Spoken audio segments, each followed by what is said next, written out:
جو لوگ ایمان لائے اور عمل نیک کیے ان کے لیے خوشحالی اور عمدہ ٹھکانہ ہے۔ کیا برہنہ حالت میں وضو کیا جا سکتا ہے؟ کیا جا سکتا ہے۔ کیا غسل حیض اور غسل جنابت دونوں کے شروع میں نماز کی طرح کا وضو کرنا ہوتا ہے؟ جی ہاں، نماز ہی کی طرح کا۔ کیا صرف کلی کرنا اور ناک میں پانی ڈالنا کافی ہے؟ کافی ہے، کیونکہ باقی حصہ کیا ہوگا؟ نہانے میں دھل جائے گا۔ لیکن اگر آپ نماز پڑھنا چاہتے ہیں اس کے بعد تو وضو کر لیجئے۔ کیا نامحرم کو دیکھنے سے وضو ٹوٹ جاتا ہے؟ نہیں۔ مسواک وضو کے دوران کب کرنا چاہیے اور کیسے؟ جب کلی کر رہے ہوں اس وقت، ٹھیک ہے۔ غسل کرنے سے پہلے کیا مکمل وضو کرنا ہوگا یا پاؤں غسل کے بعد دھونے ہوں گے؟ بتائیے۔ مکمل وضو کرنے کے بعد آخر میں دوبارہ پاؤں دھو کر باہر نکل آئیے، سنت ایسے ہی ہے۔ ایک سوال یہ ہے کہ جو لوگ مریض ہوتے ہیں اور ان کا پیشاب قطرہ قطرہ نکلتا رہتا ہے، اس کو عربی میں کہتے ہیں سلسل البول، یعنی مسلسل پیشاب آتا رہتا ہے، یہ ایک خاص بیماری کا نام ہے، تو اس کو معذور قرار دیا گیا۔ معذور کے احکام بھی انشاءاللہ آپ پڑھیں گے کہ جس کو کوئی مجبوری ہو، اور وہ جیسے ابھی آپ نے مثال پڑھی کہ شدید سردی کے عالم میں جیسے تیمم ہو سکتا ہے، تو اسی طرح معذور کے خاص یعنی ایکسپشنل کیسز، تو اس صورت میں وہ جان بوجھ کے تو نہیں کر رہا یا کوتاہی نہیں کر رہا، تو اس میں یہ ہے کہ نماز پڑھنے کے وقت جب شروع کرے نماز تو وہ پاک کپڑا پہن لے، یعنی کپڑا تبدیل کر لے، یعنی اپنی شلوار یا جو کچھ بھی وہ پہنتا ہے۔ اور اگر نماز کے دوران بھی کچھ اس کے آؤٹ آف کنٹرول ہے، کوئی ایسی بیماری ہے، تو ایک وضو کے ساتھ اپنی نماز جو ہے وہ مکمل کر لے، اور اگلے نماز کے لیے تازہ وضو بھی کر لے، یعنی طہارت دوبارہ کر لے اور کپڑا پھر بدل لے۔ یہ اس کا حکم ہے۔ یہ اسی طرح کا حکم ہے ان عورتوں کے لیے جن کے پیریڈز ختم ہی نہیں ہوتے یا بہت لمبے چلے جاتے ہیں۔ اور دوسرا یہ کہ جو بچے بستر پر پیشاب کر دیتے ہیں، تو اس میں یہ ہے کہ اگر تو بہت چھوٹا بچہ ہے تو صرف چھینٹے ڈال دینا اپنے کپڑوں پر کافی ہے، لیکن اگر بڑا ہو جائے تو پھر یہ کہ جب وہ صبح اٹھے، یعنی یہ بھی ایک بیماری ہوتی ہے، بعض بچے جو ہیں خواب میں ڈر جاتے ہیں یا پیشاب کر دیتے ہیں بڑے ہونے کے باوجود بھی، تو وہ صبح اٹھنے پر اپنے آپ کو پاک کر لیں نماز پڑھنے سے پہلے۔ نہیں، اس کا عذاب قبر میں نہیں ہوگا، اس لیے کہ وہ تو ایک بیماری ہے، اور جو بیماری ہے اس پر پکڑ نہیں ہے، وہ تو انسان کی اپنے بس کی بات نہیں۔ پکڑ کس پر ہے کہ جان بوجھ کے انسان غفلت برتے اور صرف سستی کے مارے اپنے آپ کو پاک نہ کرے۔ یہاں ایک بات یہ بھی یاد رکھے کہ طہارت میں مبالغہ جو ہے، حد سے بڑھ جانا کسی چیز میں، اس سے بھی روکا گیا ہے۔ حضرت حفصہ کے گھر حضرت عبداللہ بن عمر کیوں چلے گئے؟ اس لیے کہ وہ ان کی بہن تھی، حضرت عمر کی بیٹی تھی۔ اور ایک سوال یہاں یہ ذہن میں آتا ہے کہ انہوں نے حضور کو کیوں دیکھا، کہ جب کوئی رفع حاجت کر رہا ہو تو کیا اس کو دیکھنا جائز ہے؟ بات یہ کہ جائز نہیں، لیکن اچانک بھی کسی پہ نگاہ پڑ سکتی ہے، اور ان سارے امور میں اللہ تعالیٰ کی ایک حکمت ہوتی ہے کہ وہ کیا دکھانا چاہتے ہیں، ایک نئی بات، یعنی دین میں ایک سہولت پیدا ہوگی نا اس کی وجہ سے، کیونکہ اس چیز سے تو منع ہے جہاں کوئی رفع حاجت کر رہا ہو تو وہاں پر کوئی اور جائے یا اس کو اس حالت میں دیکھے۔ لیکن یہاں پر آپ کو میں اپنے گھروں کے اندر جو باتھ روم ہیں اس کے استعمال کے لیے بھی یاد دہانی کراتی چلوں کہ ٹوائلٹ سے باہر فرش پر بیٹھ کر رفع حاجت کرنا یا پیشاب کرنا یہ بھی سخت منع ہے، اور یہ بھی اسی میں شامل ہو جاتا ہے، اس لیے کہ وہ فرش ناپاک ہو جاتا ہے، اور ہو سکتا ہے جو بعد میں آئے اس کو صحیح طور پر پاک نہ کر سکے، یا آپ ہی صحیح طور پر اسے پاک نہ کرے۔ اور ایک جگہ جس پر یعنی جو ظاہر نظر آ رہی ہے، جو فرش کی قسم کی، جہاں آپ کو معلوم ہے لوگ اپنے کپڑے دھوتے ہیں، لوگ کھڑے ہوتے ہیں، نہاتے ہیں یا وضو کرتے ہیں، تو اس کا نتیجہ کیا ہوگا کہ وہ غلیظ فرش جو ہے اس کی چھینٹیں پلٹ کر انسان کے جسم پر آئیں گی، کپڑوں پر پڑیں گی یا جوتوں پہ گندگی لگ جائے گی، تو اس صورت میں اس کام سے منع کیا گیا ہے، اور مخصوص حصے یا علاقے کو ہی استعمال کرنا چاہیے، باقی جگہ کو گندا کرنے سے پرہیز کرنا چاہیے۔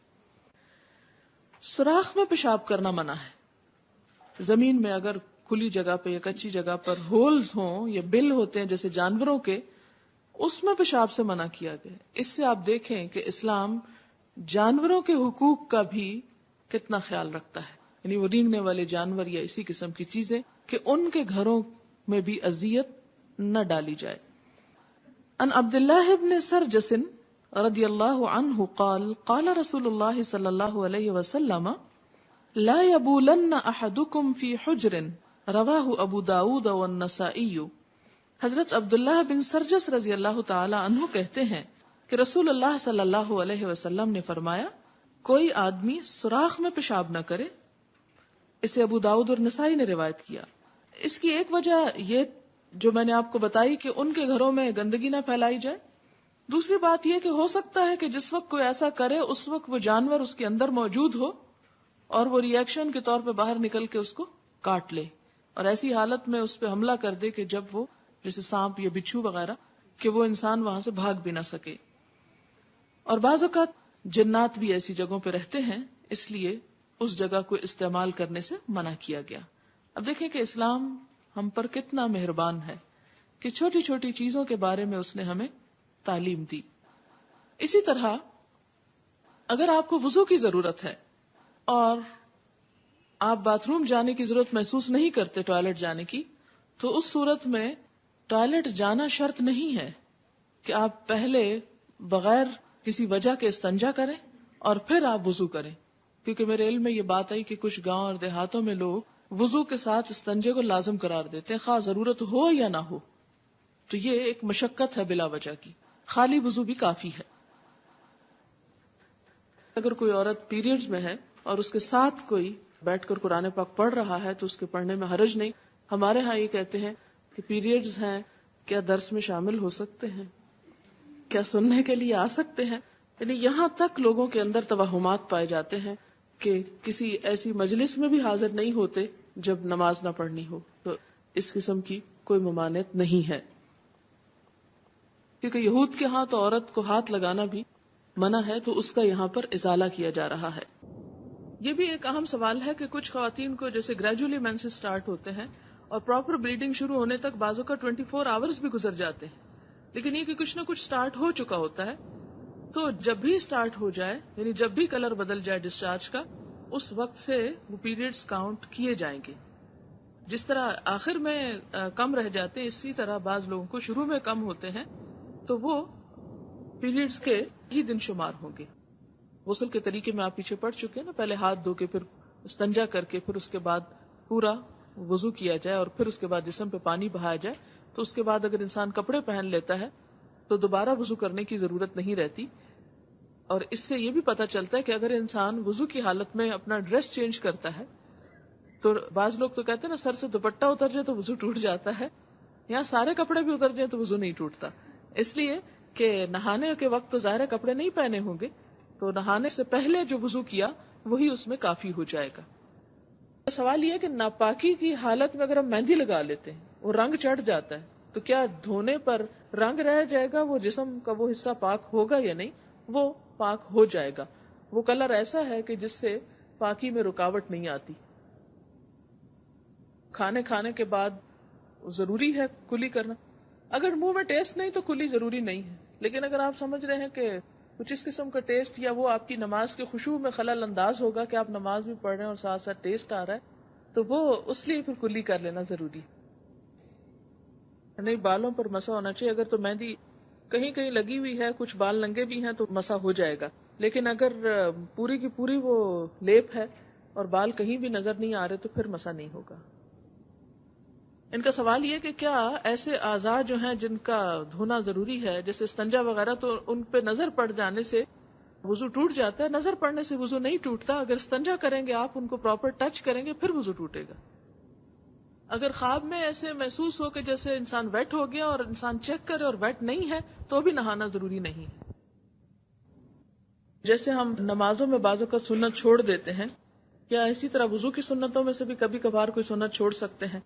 تو بات یہ ہے کہ نماز کی سنتیں بھی مجبوری کے ساتھ ہی چھوڑنی چاہیے, اس لیے کہ وہ سنت موقدہ ہے, ان کا پڑھنا لازم ہے اور ان کو بلا وجہ اور بلا سبب کے یوں ہی نہیں ترک کرنا چاہیے. انتہائی مجبوری میں یا بیماری میں یا کوئی اور وجہ ہو سکتی ہے. اسی طرح یہ کہ وضو کی سنتیں بھی مجبوری کے علاوہ نہیں چھوڑنی چاہیے. اگر آپ کے پاس پانی بھی اور وقت بھی ہے تو آپ سنت کے اتباع کا ثواب اور فائدہ کیوں نہ اٹھائیں؟ اسے ترک کرنا جو ہے یہ بہتر نہیں ہے, کرنا زیادہ بہتر ہے. تو ہمیں بار بار یہی کہا گیا نا کہ نیکیوں میں آگے بڑھو.